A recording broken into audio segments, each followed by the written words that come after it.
Welcome back to Evoldog's Corner. This is the Life Edition series, and today's topic is Babymetal.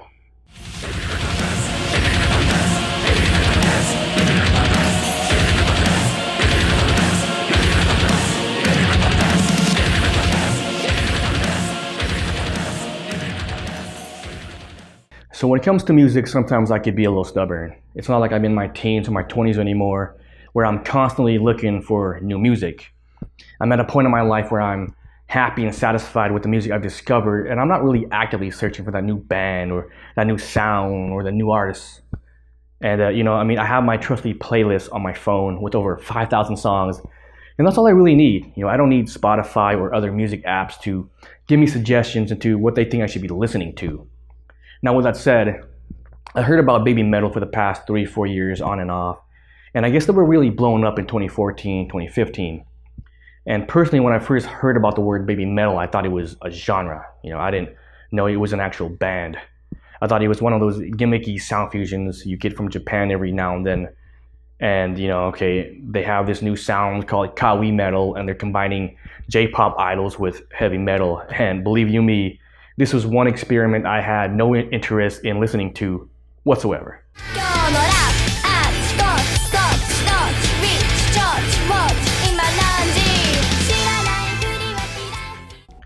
I just never got into J-pop. I do like pop music, don't get me wrong.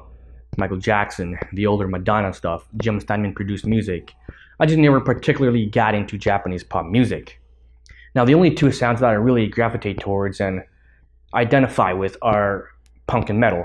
I grew up listening to bands like X and Dead Kennedys, Black Sabbath, Iron Maiden, Guns N' Roses, which is a little more hard rock, like Jane's Addiction, my favorite band of all time. But of course, the more thrashier stuff like Metallica and Megadeth, Slayer. The only new metal band that I really got into was Slipknot with their self-titled album. But around 2000, I wasn't really particularly interested in the whole American metal scene, except for Iced Earth, because they were still doing that power metal, galloping power chord riffs that I really enjoyed. And around that time too, I ventured off more into European metal scene with bands like Arch Enemy and Dark Tranquillity, Blind Guardian, Children of Bodom, In Flames. They were doing the metal that I really preferred. But ever since then, I really haven't been actively searching for that new or awesome headbanging sound. But like I said, I really never got into J-pop or a lot of Japanese music for that matter. I did try to get into a band called Dirt and Grey when they were blowing up, but Slipknot was already fulfilling the demand for that type of metal. But not all is lost, because I did get into a band called Onmyaza. And Onmyaza, they're your traditional metal band with a female lead vocalist. And I only discovered them because they sang the theme song to one of my favorite animes of all time, Basilisk, with a song called Koga Ninpocho. And I don't speak Japanese, so I don't really know what they're talking about. They're probably talking about ninjas and black magic, which is fine by me. But the lead vocalist, Koroniko, man, she's got some serious pipes. Yeah, Onmyaza, great band. The other band that I got into or haven't listened to in a long time is a band called Loudness. And now Loudness, they were a Japanese metal band around the mid to late 80s, and they were huge, with songs like Crazy Nights and Like Hell, Clockwork Toys. They were awesome back then, but yeah, I haven't heard these guys in a long ass time. But that's pretty much the extent of my exposure to Japanese music. So let's jump to the present, and this was only a couple months ago, all right? So I was on YouTube, and there were some video recommendations on my feed about why Marty Friedman left Megadeth. Now, any hardcore Megadeth fan knows why he left the band. And that was because he wanted to pursue, one of the main reasons was because he wanted to pursue his passion in J-pop, right? And after watching the video, I really didn't learn anything new, except the fact that the split was pretty amicable. Dave Mustaine didn't hold any animosity or resentment towards Marty splitting up from the band, so which was pretty cool. But after the video, there were other recommendations, like Marty Friedman speaking Japanese. Now this I was really curious about, because I wanted to see how good or bad his Japanese was. And obviously his Japanese is pretty good, because the guy's a fucking genius, right? But during the interview, he mentions Babymetal. And now I've heard about the word Babymetal on and off throughout the years, and now Marty Friedman's talking about it. So this piqued my interest. But after the video, I still thought it was a genre. I didn't know it was a band still, right? But after a few weeks, when I literally had nothing better to do, jumped on YouTube and I was like, you know what, maybe it's time to really give this whole baby metal phenomenon a try and see what it's all about. So I jumped on YouTube and I type in baby metal. First video that pops up is obviously Gimme Chocolate with 60 million views. And I finally realized, okay, it's an actual band, 3 performers with a backup band that plays the actual metal. Now the song itself didn't really blow me away. Okay, it had some catchy choruses and the metal was pretty good, but for some reason the dancing caught my eyes. I mean, for some reason I was really digging this choreography, something I didn't think would work on me. I mean, metal, dancing, no way. But here it was. I was kind of mesmerized by this adorable dancing. But I didn't think Gimme Chocolate was that great of a song. Wasn't bad. Next video, the official video for Doki Doki Morning. Now I think this is the video that kind of got its hooks into me because the girls were really young here, but man, that J-pop stuff was catchy as hell and the metal riffs fucking worked. But it was more than just J-pop and metal. I mean, it had a great fusion of electronica and techno. Just the song was just really tight and really eclectic. Now, the next video was the official video for Karate, and I think Karate is one of the best shot, edited, and choreographed music video I've seen in a long ass time. I mean, that vocal by Sue Metal was just haunting, man. And yeah, the metal was good. The metal was really good, but the choreography, the way they incorporate karate into the actual dance, fucking genius. Great riffs, great vocals, great choreography. That, my friend, is baby metal. So I find myself for the next 6 to 8 hours just binging everything baby metal, from Ine to Magetsune to Akatsuki. I mean, I'm watching every music video multiple times. I'm watching the live performances, which is just spectacular. I'm watching all the baby metal reaction videos and the vlogs. I mean, it was just crazy and just insane because I haven't been this obsessed with a band like this for a long ass time, and here I was in my early 40s just being captivated by these 3 Japanese pop idols singing and dancing over this awesome metal with this backup band dressed up in corpse paint. I mean, this was indeed the Twilight Zone.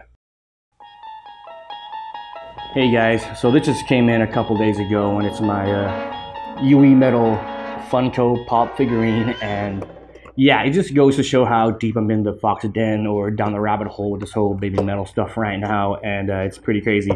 And she's not in the box right now because she's already at work, displayed on my shelf. Yeah, this is some wacky kooky shit out here, man.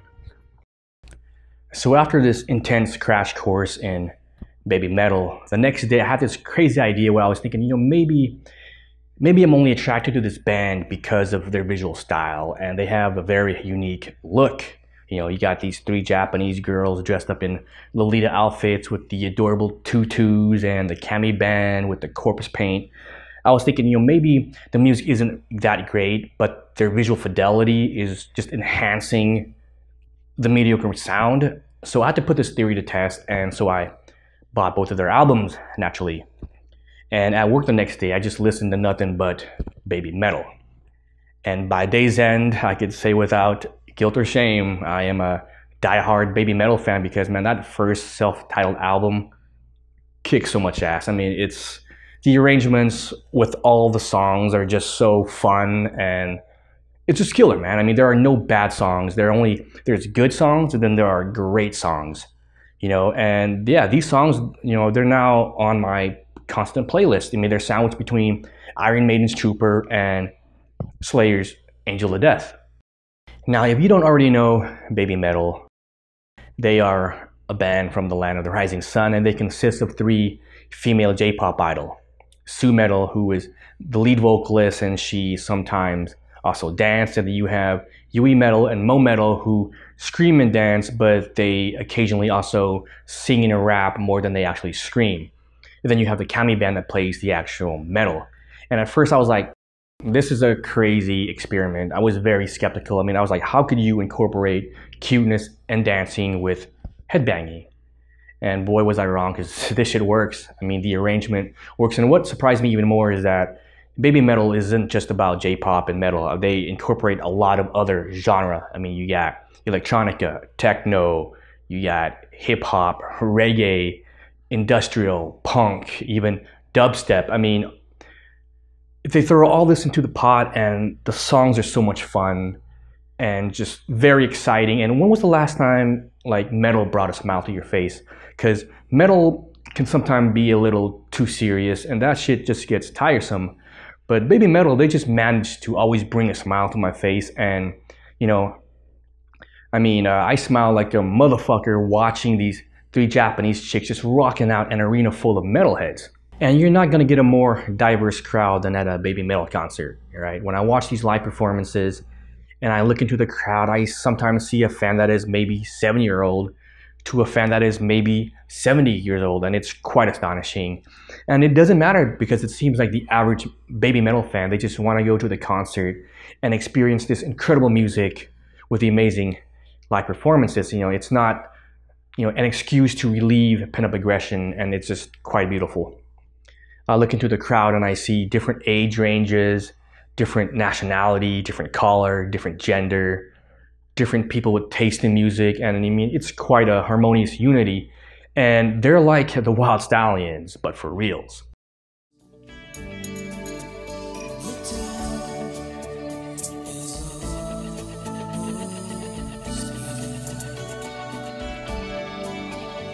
I've heard some say that they actually enjoy the music, they just don't care about the dancing. Why not just get rid of the 2 extra girls? And I say then it ceases to be Babymetal. If you take Yui metal and Mo metal out of the equation, you just end up with a typical metal band with a female lead vocalist. And Sue Metal, she's a great vocalist. But Yui metal and Mo metal, they bring the charm to Babymetal. The fluid interaction and the tight choreography between these 3 girls is the heart and soul of Babymetal. If you lose any one of these components, you lose the magic. Now, concerning the haters of Babymetal, their biggest gripe is that Babymetal is a manufactured product. Despite how good the music and performances are, they just can't get past this trivial nonsense, right? Good music is good music no matter how it's created, in my opinion. When I first heard of Babymetal and the fusion of metal and J-pop, Japanese pop, or pop music, I assumed it was going to have a sense of created by committee feel aspect to it, right? Because that's how most pop music are generally created, from the top down by a set of formulas. But I'm not going to argue the legitimacy of Babymetal. I think the music, performances, and the skills of the artist speak for themselves. Now, anybody who really listens to these albums understands that the music is coming from a genuine source of real talent and love of music as a whole.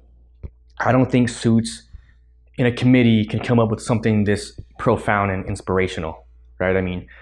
The right artists were put together, and I don't think this will ever be recreated. There's going to be knockoffs, certainly, but Babymetal will always be the first and the best.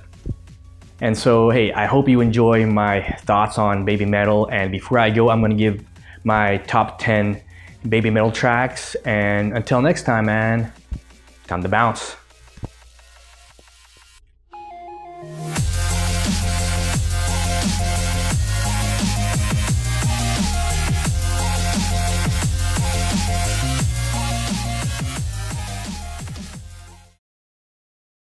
So after reviewing my list for my top 10 favorite Babymetal songs, I realized there was only one song from Metal Resistance. That just goes to show how great that first album is, and I didn't really want to omit any more songs that I've already selected, so I'm going to include one more track. So now this is going to be my top 11 favorite songs of Babymetal, and number 11, From Dusk Till Dawn. This is a fun track. It is one of their more different, more somber and atmospheric track, and it's pretty much Witcher 3 meets Enigma, and great vocals by Sue, and once again, fun choreography by Black Babymetal.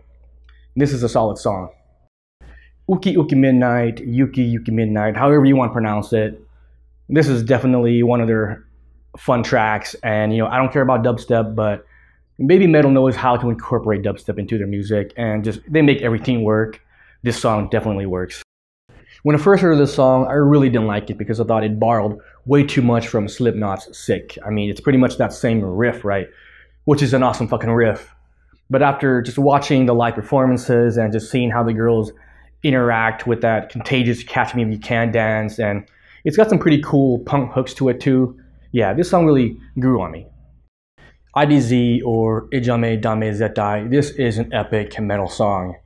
You got dual guitars, Sue Metal's awesome vocals, and when the three girls perform this song live, I mean, the choreography is just so mesmerizing and powerful.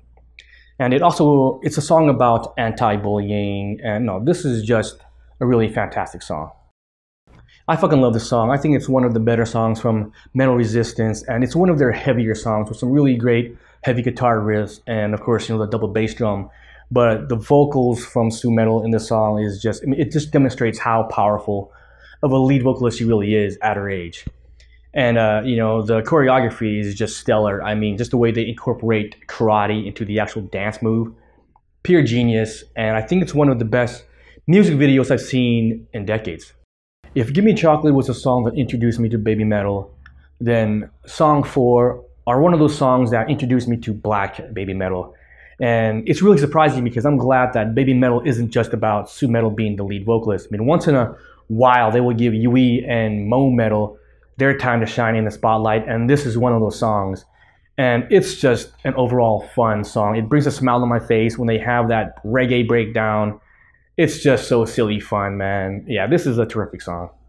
Onodari Dachshund, or The Begging Operation. This is my favorite black Babymetal song. It is so much fucking fun. And, here I am, a 40-year-old grown man listening to this song about young girls begging their daddy for money. It's bewildering how much I fucking love this song. But I love the arrangements. I mean, I love the metal. I love the catchy J-pop. And I really love the techno and electronica that they fused with this song. And I guess this song, it's a throwback to a Limp Bizkit song, which I did try out, and I just couldn't really get into it. But this song fucking rocks. Gimme Chocolate introduced me to Babymetal, but Doki Doki Morning, I think this is a song that really got its hooks into me and got me to like Babymetal. Because when I first saw the music video, I was like really digging it. I was like really surprised that I was actually getting into this arrangements of metal and J-pop and cute choreography. And the girls are really young in the video. And for some reason, I just wanted more. And this is a song that got me into Babymetal right here. Megitsune, what more can I say about the song? I mean, it's almost perfect. I mean, if Doki Doki Morning is the song that got its hooks into me, Megitsune is a song that established me as a fan. I mean, this song is so fucking good. The metal is sharp. Sue's vocals are just haunting as hell, and the dancing by Yui and Mo, just stellar stuff. I mean, really killer moves. Yeah, and that Japanese folklore Sakura breakdown, I get chills every time I hear that breakdown, man. I mean, this song is almost perfect. Every great band needs that one defining rock ballad, and Akutsuki, this is that song for Babymetal. I mean, this song is perfect. It's so good. The vocals, Sue vocals are just, I'm at a loss for words. I can't describe it. When I hear it, I just get transported to a different world, man. It's so beautiful, and just the musical arrangements. It's perfect. I mean, okay, this song, it's not my number one song because it's devoid of Yui and Mo. And, without them two, it's not Babymetal. It's just another, traditional band with a female lead vocalist, right? So, but yeah, this could very well be one of my favorite songs of all time. Gimme Chocolate is a song that will define Babymetal, but to me, Ine is a song that really represents what Babymetal is. I mean, it is a song that has a well balance of metal and J-pop. I mean, the metal, the guitar riffs are sharp as hell. The J-pop is catchy as hell, and the choreography between Yui and Mo, I mean, they are so tight in the song. The dancing is so fun to watch. And I mean, when they go from a well-balanced metal and J-pop fusion, they break that shit down with hip-hop. I mean, it's as strange as shit. But when they bring that shit back with the death growls, I mean, the arrangement in this song is so much fun. This, to me, is the Babymetal song, right? I mean, Ine